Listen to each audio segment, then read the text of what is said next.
25 जून 1975 रात के ठीक 12 बजे जब पूरा भारत सो रहा था, तभी एक फैसला लिया गया।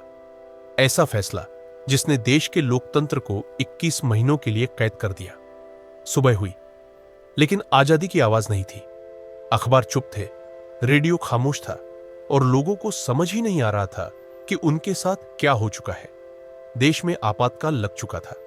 इस कहानी की शुरुआत होती है इलाहाबाद हाईकोर्ट के एक फैसले से, जिसमें प्रधानमंत्री इंदिरा गांधी के चुनाव को अवैध ठहराया गया। सत्ता खतरे में थी और खतरे में थी कुर्सी। 25 जून की रात ना संसद बुलाई गई, ना कैबिनेट की खुली चर्चा हुई। सिर्फ राष्ट्रपति के हस्ताक्षर हुए और संविधान का अनुच्छेद 352 लागू कर दिया गया।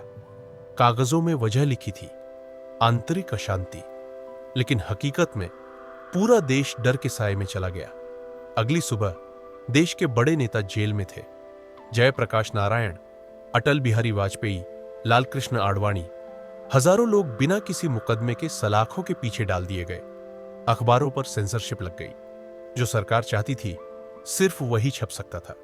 एक अखबार ने खाली पन्ना छापा और नीचे सिर्फ एक वाक्य लिखा, यह लोकतंत्र की हालत है। देश 1975 से 1977 तक में बोलना जुर्म बन गया, सवाल करना गुनाह। सड़कों पर सन्नाटा था, घरों में डर। इसी दौर में शुरू हुआ जबरन नसबंदी अभियान। गरीब, मजदूर, किसान, किसी से इजाजत नहीं ली गई। लाखों जिंदगियां सरकारी आदेश का शिकार बनी। संविधान में बदलाव किए गए, न्यायपालिका की ताकत कम की गई। देश मौजूद था, लेकिन लोकतंत्र गायब था। 21 महीने, इतिहास के सबसे अंधेरे महीने। लेकिन हर अंधेरे के बाद रोशनी आती है। 1977 में चुनावों की घोषणा हुई। लोग डरे हुए थे, लेकिन खामोश नहीं थे।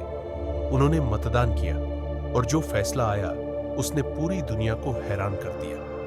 इंदिरा गांधी चुनाव हार गई। आपातकाल खत्म हुआ। यह सिर्फ एक सरकार की हार नहीं थी, यह लोकतंत्र की जीत थी।